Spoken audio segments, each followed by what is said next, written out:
नमस्कार, मैं हूं पूजा सिंह और आप देख रहे हैं हमारा उत्तराखंड का ये खास बुलेटिन। चलिए बुलेटिन की शुरुआत करेंगे आज की कुछ खास बड़ी खबरों के साथ। तो वहीं खबर सामने आ रही, जहां उत्तराखंड विधानसभा मॉनसून सत्र कल से होगा शुरू। गैरसन में 22 अगस्त तक चलेगा मॉनसून सत्र।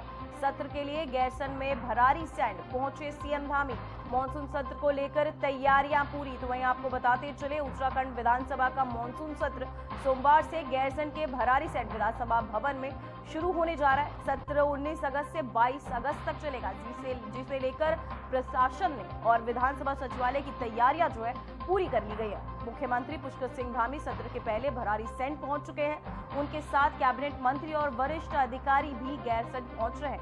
मॉनसून सत्र के दौरान सरकार कई महत्वपूर्ण विधेयकों पर सदन में प्रस्तुत कर सकती है। वहीं विपक्ष की ओर से सभी सरकार को घेरने की रणनीति तैयार की जा रही है। तो वही आपको बताते चले, भरारी सैंड विधानसभा भवन को लेकर तैयारियां जो है पूरी कर ली गई। साथ ही आपको बता दें, विधानसभा भवन और उसके आसपास के क्षेत्रों को विशेष रूप से सजाए गए और सुरक्षा के कड़े इंतजाम भी किए गए। तो वहीं प्रशासन ने साफ सफाई, आवागमन, बिजली, पानी और इंटरनेट जैसी सभी व्यवस्थाओं का चाक चौबंद भी किया है। तो वहीं आपको बता दें, मॉनसून सत्र को लेकर जो तैयारियां हैं वो पूरी कर ली गई है। साथ ही उत्तराखंड विधानसभा मॉनसून सत्र का आगाज जो है वो हो चुका है। वहीं गैरसन में 22 अगस्त तक चलेगा मॉनसून सत्र। सत्र के लिए गैरसन के भरारी सैंड पहुंचे सीएम धामी। मॉनसून सत्र को लेकर जो तैयारियां हैं वो पूरी कर ली गई है। तो वहीं उत्तराखंड इसी खबर पर तमाम जानकारी के साथ हमारे संवाददाता आशीष डोभाल जुड़ चुके हैं। आशीष, मैं जानना चाहूंगी मॉनसून सत्र को लेकर किस तरह की तैयारियां की गई हैं? बिल्कुल पूजा, तैयारियां पूरी कर ली गई हैं। पहले से ही तैयारियां यहाँ पर की जा रही थी, चाहे वो डिजिटल इनोवा विधानसभा करवानी की हो, चाहे तमाम जो व्यवस्थाएं हैं, लाव लश्कर जो मंत्रियों का हो या जो विधायक यहाँ से जाते हैं, IAS अधिकारी जाते हैं, विभागों के प्रमुख जाते हैं, उनके रहने और खाने से लेकर तमाम जो व्यवस्थाएं हैं वो पूरी कर ली गई हैं। और 19 जो है अगस्त से सत्र शुरू हो जाएगा। 400 से ज्यादा प्रश्न जो है विधायकों के वहाँ विधानसभा अध्यक्ष के साथ पहुंचेगी और 22 अगस्त तक बताया जा रहा है कि सत्र जो है संचालित किया जाएगा। ये 5वीं विधानसभा का द्वितीय मानसून सत्र गैरसैंड में होने जा रहा है। जी आशीष, मैं जानना चाहूंगी मॉनसून सत्र को गैरसैंड में क्यों रखा गया है, देहरादून में क्यों नहीं? जी, ये तो पूजा कहीं ना कहीं एक राजनीति कहो या उत्तराखंड के लोगों के साथ एक किस्म से छलावा कहो, 2 दिन के लिए वहां जाकर ये दिखाना चाहते हैं कि पहाड़ के रिसोर्सेज हैं।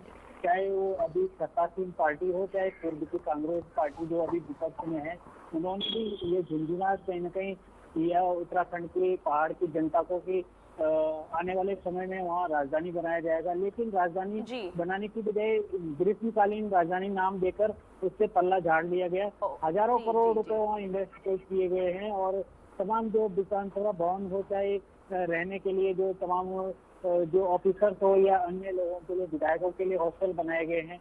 देहरादून में भी वही तमाम सुविधाएं बनाई जा रही है और गैरसैंड में भी वही तमाम ढांचे खड़े किए जा रहे हैं। मात्र 3-4 दिन के एक पिकनिक स्पॉट में इसे कहूँगा। कहीं ना कहीं विपक्ष के लोग भी इस पर तंज कस रहे हैं कि ये कहीं ना कहीं ये ढकोसला है, एक किस्म से जनता से छलावा है।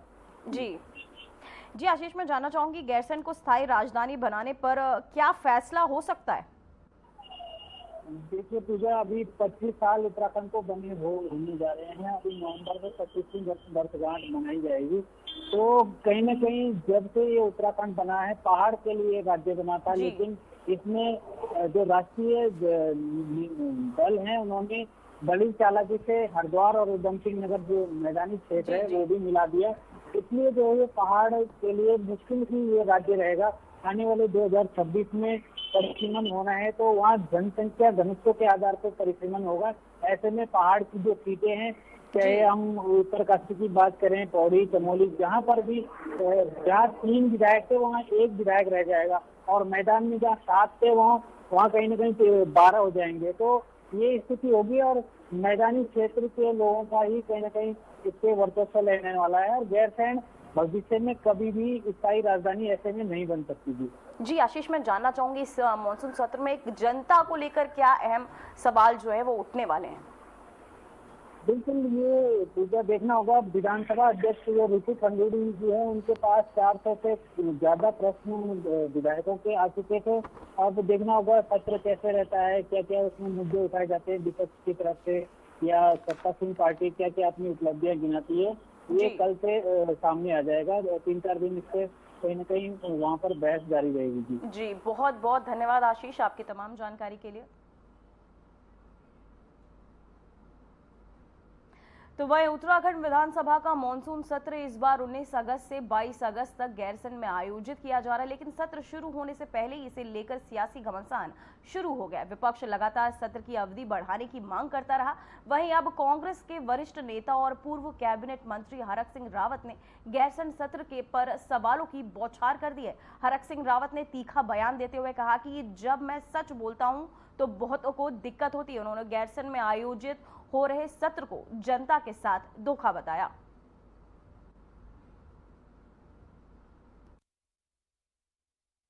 एक चीज मैं मतलब कई बार जब मैं सच बोलता हूं तो लोगों को तकलीफ होती है, ये मजाक होता है।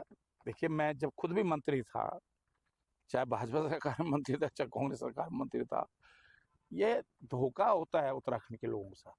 जब सत्र होता है तो 3 दिन में दोनों पक्ष विपक्ष मिल जाते हैं और फिर शोर शराबा करके और 2-3 दिन के अंदर निपटा देते हैं। सब लोग हेलीकॉप्टर का इंतजार करते हैं कि कब भागे हम लोग। तो ये जो अच्छा, दूसरी चीज क्या है कि मंत्रियों के लिए तो व्यवस्था हो गई, विधायकों के लिए भी व्यवस्था हो गई, लेकिन जो स्टाफ होता है, ड्राइवर है कि स्टाफ है, उसके लिए कोई व्यवस्था नहीं होती है। वो लोग गाड़ियों में सोते हैं, उनके खाने की व्यवस्था नहीं होती है। और इसलिए मैं सोचता हूँ ये जो गैरसैंण के नाम पर सिर्फ धोखा दिया जा रहा है।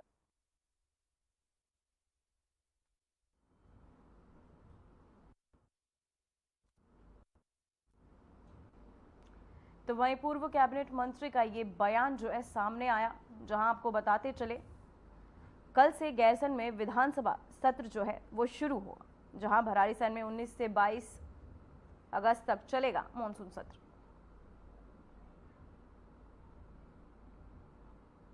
जहां आपको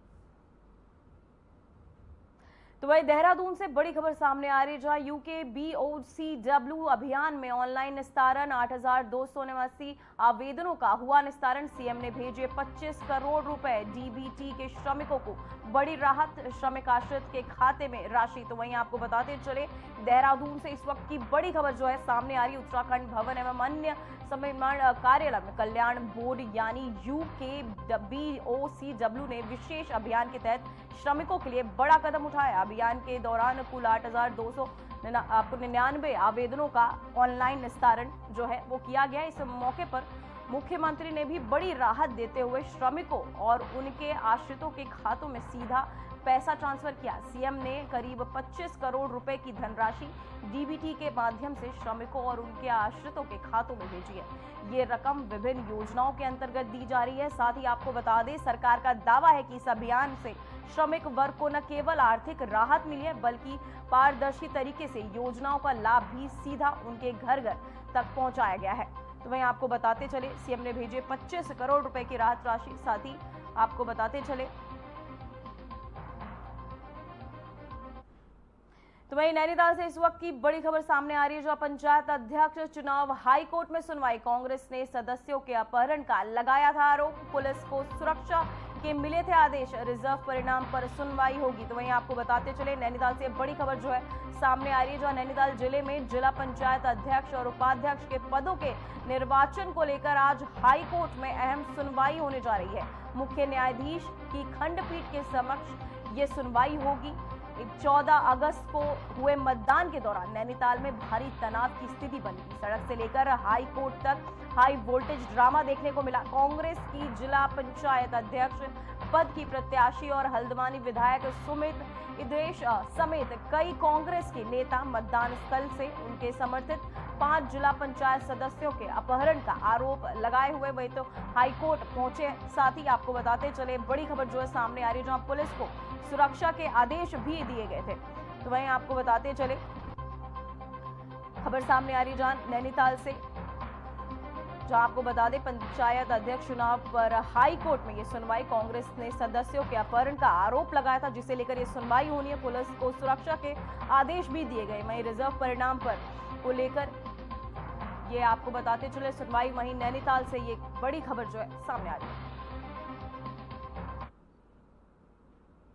तो वही खबर रुड़की से है, जहां गंगनहर कोतवाली क्षेत्र में उस समय हड़कंप मच गया जब पुलिस चेकिंग के दौरान एक हिस्ट्री शीटर बदमाश से मुठभेड़ हो गई। वहीं सायर में आपको बता दें कि पनियाल मार्ग पर चेकिंग कर रही पुलिस टीम ने संदिग्ध बुलेट सवार को रोकने की कोशिश की, लेकिन उससे पुलिस पर अचानक फायरिंग शुरू कर दी। पुलिस ने जवाबी कार्यवाही की और साथ ही पीछा किया और सालियर बाईपास पर आरोपी को घेर लिया। तो वहीं मुठभेड़ के दौरान पुलिस की गोली बदमाश के पैर में लगी। घायल बदमाश की पहचान ओवैसे के रूप में हुई। वहीं घटना की सूचना मिलते ही एसपी देहात शेखर चंद सोयाल और सीओ नरेंद्र पंत मौके पर पहुंचे और घटनास्थल का जायजा ले रहे हैं। वहीं पुलिस ने घायल आरोपी को सिविल अस्पताल रुड़की में भर्ती कराया, जहां उसका इलाज चल रहा है। तो वहीं आपको बताते चले घटनास्थल पर पहुंचे एसपी और सीओ। साथ ही आज थाना गंगनहर में पनियाला कट के पास में एक वाहन चेकिंग के दौरान आज एक एनफील्ड मोटरसाइकिल में एक व्यक्ति को रोकने का प्रयास किया गया, तो उसके द्वारा पुलिस पर फायर करते हुए वहां से भागने का प्रयास किया। पुलिस के द्वारा तत्काल जवाबी फायरिंग में इसके पैर में गोली लगी, जिसे तत्काल संयुक्त चिकित्सालय रुड़की में लाया गया है। और इसके अब जो प्रारंभिक जांच इससे अभी तक हमें पता चला है, ये व्यक्ति, इसका नाम ओबेस पुत्र फुरकान है और यह थाना गंगनहर का हिस्ट्री शीटर भी रहा है और करीब 14 से ऊपर अभियोग इसके भिन्न भिन्न धाराओं में दर्ज हैं। अभी जो प्रारंभिक जानकारी हमें मिली है, अभी कुछ दिन पूर्व एक बच्चे के रेप के और पोक्सो एक्ट के तहत ये व्यक्ति वांछित भी चल रहा था। अभी डॉक्टरों ने इसको खतरे से बाहर बताया है। इसका इलाज के दौरान उसके उपरांत इसको न्यायिक परीक्षा में भेजा जाए। तो वही खबर हरिद्वार से, जहां आपको बता दें आगामी कुंभ मेले की तैयारियां जो है वो जोरों शोर से चल रही है। वहीं श्रद्धालुओं की सुविधा ध्यान में रखते हुए एक और जहां कई नए घाटों का निर्माण किया जा रहा है, वहीं पुराने घाटों का नवीनीकरण भी तेजी से किया जा रहा है। साथ ही इसी क्रम में हरिद्वार के प्रसिद्ध अक्षय सिद्ध घाट पर एक भव्य कार्यक्रम का आयोजन किया गया। इस आयोजन में हरिद्वार के सांसद त्रिवेंद्र सिंह रावत सहित बीजेपी के कई वरिष्ठ नेता शामिल हुए। वहीं घाट परिसर को विशेष रूप से फूलों और रोशनी से सजाया गया। वहीं जहां सुबह से श्रद्धालुओं की भारी भीड़ उमड़ पड़ी है। तो वहीं आपको तो बेहद खुशी है हमको, और ये संयोग है और सौभाग्य है, ऐसे पवित्र स्थान पर हम भगवान श्री कृष्ण जी का जन्मदिन मना रहे हैं। मैं सबको बहुत बधाई देता हूँ। यहाँ पर जो आज तमाम संतों के द्वारा, संस्थाओं के द्वारा मुझे जो मेरा 1 साल का कार्यकाल लोकसभा में हुआ है और लोकसभा से संबंधित, यहाँ के विकास से संबंधित, यहाँ की समस्याओं से संबंधित उन सवालों को मैंने संसद में 1 साल में उठाया। उसके लिए मैं हरिद्वार के लोगों ने मेरा सम्मान किया है, मैं उनका धन्यवाद करता हूँ। जब भी कुंभ होता है तो घाटों का विस्तार किया जाता है, क्योंकि श्रद्धालुओं की जो संख्या है वो निरंतर बढ़ रही है और श्रद्धालु यहाँ पर जितनी बड़ी संख्या में आएंगे, ये सरकार की जिम्मेदारी है कि उनको सुरक्षित वातावरण यहाँ पर दिया जाए, सुविधाएं उनको यहाँ पर दी जाएं। तो उन सुविधाओं के लिए भारत सरकार अच्छी खासी मदद करती है और राज्य सरकार केंद्र सरकार के सहयोग से और स्वयं के धन से वो तमाम जो सुविधाएं हैं वो अपने अतिथियों के लिए कहें या श्रद्धालुओं के लिए कहें।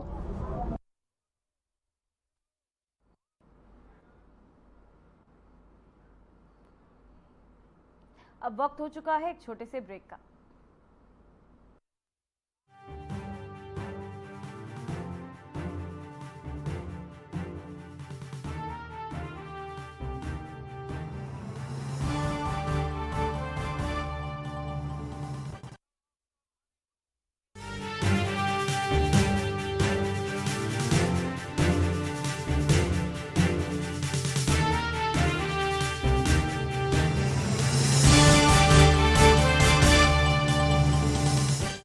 प्रधानमंत्री श्री नरेंद्र मोदी के मार्गदर्शन में मुख्यमंत्री श्री पुष्कर सिंह धामी ने कई ऐतिहासिक फैसले लिए हैं, जो देवभूमि उत्तराखंड की सांस्कृतिक विरासत और विकास को आगे बढ़ाने में निर्णायक साबित हुए हैं। मुख्यमंत्री श्री पुष्कर सिंह धामी की दूरदर्शी सोच से आजाद भारत के इतिहास में समान नागरिक संहिता लागू करके नए युग का शुभारंभ करने वाला उत्तराखंड देश का पहला राज्य बना है। देवभूमि उत्तराखंड के संसाधनों और जमीनों को बचाए रखने के लिए जनभावनाओं के अनुरूप सख्त भू कानून लागू किया गया है। प्रदेश में पहली बार जबरन धर्मांतरण को संज्ञेय अपराध माना गया है और दोष सिद्ध होने पर 10 साल की गैर जमानती सजा का प्रावधान किया गया है। उत्तराखंड में देश का सबसे सख्त नकल विरोधी कानून लागू किया गया है। प्रदेश में पहली बार सरकारी नौकरियों में महिलाओं को 30% क्षैतिज आरक्षण प्रदान किया जा रहा है। राज्य में 23,000 से अधिक सरकारी नौकरियों में युवाओं को पारदर्शी प्रक्रिया से नियुक्ति दी गई है। डबल इंजन सरकार के कुशल नेतृत्व में G20 बैठकों से उत्तराखंड को ग्लोबल पहचान मिली है। इन्वेस्टर्स समिट से प्रदेश में निवेश के नए द्वार खुले हैं। राष्ट्रीय खेलों का भव्य और सफल आयोजन हुआ है और देश भर में खेल भूमि के तौर पर आधुनिक उत्तराखंड की पहचान बनी है। उत्तराखंड के पर्यटन को नए आयाम देने के लिए प्रदेश में पहली बार शीतकालीन यात्रा की ऐतिहासिक पहल की गई है। डबल इंजन सरकार के कुशल प्रबंधन से ही सिलक्यारा टनल से 41 श्रमिकों का सफल रेस्क्यू किया गया। नीति आयोग की SDG इंडेक्स में उत्तराखंड को देश में पहला स्थान मिला है। मजबूत संकल्प और कुशल नेतृत्व से बढ़ा है देवभूमि का मान। बनी है समृद्ध, सशक्त और आत्मनिर्भर उत्तराखंड की पहचान।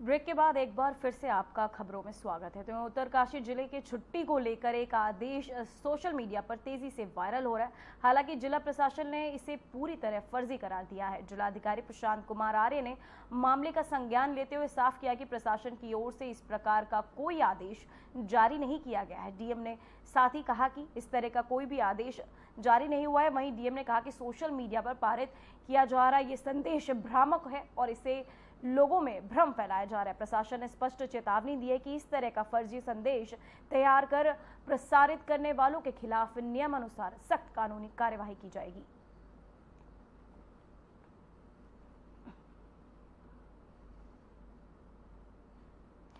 तो वही खबर हरिद्वार से, जहां देवपुरा चौराहे पर अचानक एक कार में आग लगने से हड़कंप मच गया। धुआं और लपटें उठते ही लोगों ने फायर ब्रिगेड को सूचना दी। टीम ने मौके पर पहुंचकर आग पर तुरंत काबू पा लिया। समय रहते ही कार्यवाही होने से कोई जनहानि नहीं हुई।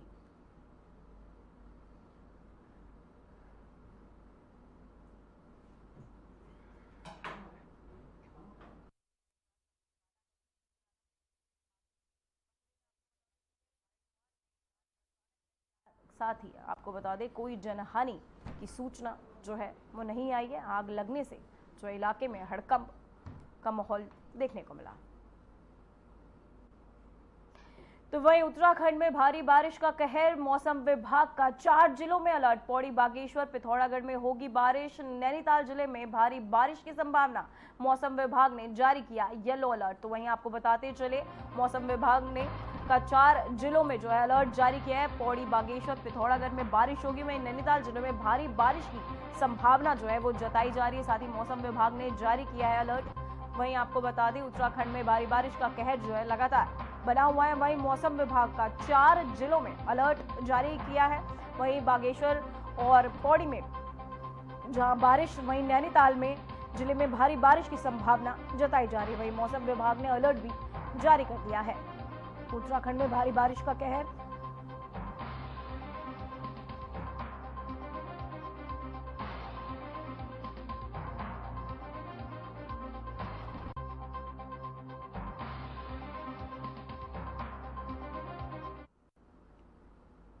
तो वहीं देहरादून से बड़ी खबर सामने आ रही है, जहां डाक पत्थर बैराज में छोड़ा गया पानी छोड़े जाने से बढ़ा यमुना का जलस्तर। यमुना में गाद आने से विद्युत उत्पादन ठप, विकासनगर की जल विद्युत परियोजनाएं बंद। वहीं आपको बता दें बिजली की संकट की आशंका भी जताई जा रही है। साथ ही डाक पत्थर बैराज से लगातार छोड़े जा रहे पानी के चलते यमुना नदी का जलस्तर तेजी से बढ़ता जा रहा है। वहीं आपको बता दें जलस्तर में वृद्धि के साथ साथ नदी में भारी मात्रा में गाद जमा हो गया है, वहीं जिससे क्षेत्र की जल विद्युत परियोजनाएं प्रभावित हुई हैं। वहीं जानकारी के अनुसार यमुना में सील बढ़ने से विकास नगर के क्षेत्र के प्रमुख जल विद्युत परियोजनाओं में उत्पादन पूरी तरह ठप हो गया है। इससे स्थानीय बिजली आपूर्ति पर भी असर पड़ने की आशंका जताई जा रही है। वहीं बिजली भी संकट में।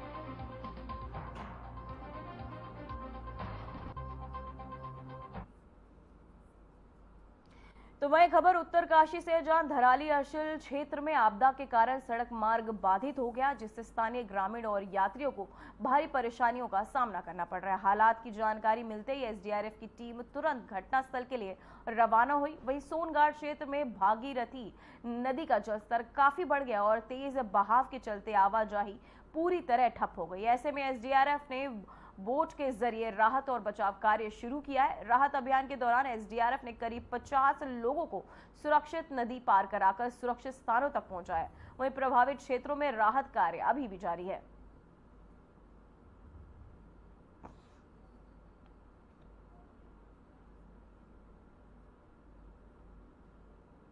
तो वही खबर हरिद्वार से है। गंगा नदी का जलस्तर तेजी से बढ़ रहा है और चेतावनी स्तर को पार कर डेंजर लेवल के बेहद करीब पहुंच गया है। मौसम विभाग की रिपोर्ट के अनुसार लगातार पहाड़ी क्षेत्रों में बारिश के कारण गंगा का पानी अब आपको बता दें बढ़ रहा है, जो चेतावनी स्तर से लगभग 5 सेंटीमीटर ऊपर है। प्रशासन ने गंगा तटवर्ती क्षेत्रों में के लोगों से सतर्क रहने की अपील भी की है।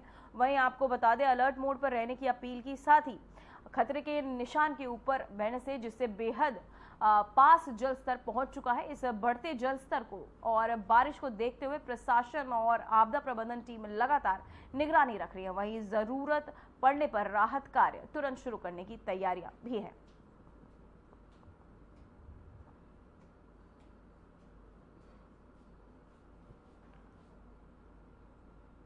तो वहीं खबर उत्तरकाशी से, जहां आपदा प्रभावित क्षेत्रों में राहत कार्य बिना रुके जारी है। खराब मौसम और दुर्गम भौगोलिक परिस्थितियों के बावजूद कर्मियों का हौसला बरकरार है। जिलाधिकारी प्रशांत आर्य के नेतृत्व में राहत कार्यों को गति मिल रही है। वहीं भागीरथी नदी में राफ्ट उतारकर घरेलू और गैस सिलेंडर और आवश्यक सामग्री प्रभावित गांवों तक पहुंचाई जा रही है। वहीं धराली सहित सीमांत गांवों में खाद्यान्न वितरण भी हुआ। साथ ही गंगोत्री राष्ट्रीय राजमार्ग सोनगाड़ और डबरानी के पास बंद है, जिसे खोलने का काम युद्ध स्तर पर जारी है। साथ ही हेली सेवाओं और सड़क मार्ग दोनों से प्रभावित परिवारों तक राहत सामग्री पहुंचाई जा रही है।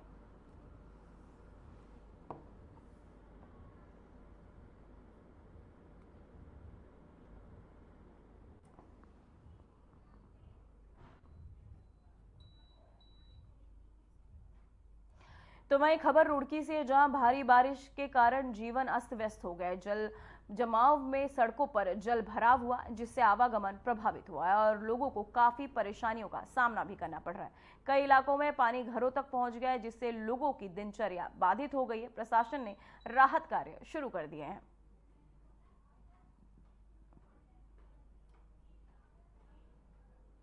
तो वहीं उत्तराखंड में बीती रात से ही झमाझम बारिश का सिलसिला जारी है, जिससे राजधानी देहरादून समेत कई इलाकों में आम जनजीवन प्रभावित हो रहा है। राज्य के पहाड़ी क्षेत्रों से लेकर मैदानी जिलों तक बारिश ने रफ्तार पकड़ ली है। वहीं तेज बारिश हो रही है तो कहीं मध्य से गति में वर्षा जारी है।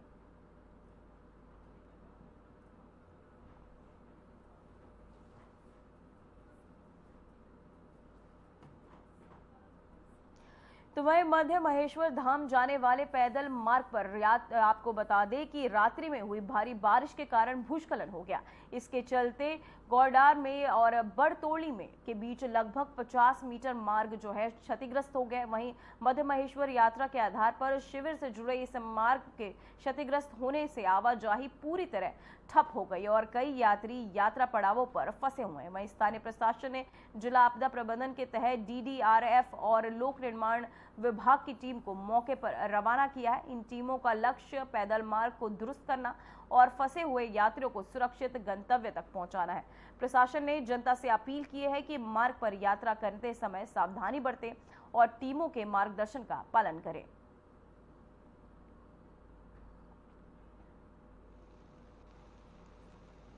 फिलहाल खबरों में बस इतना ही। मुझे दीजिए इजाजत। नमस्कार।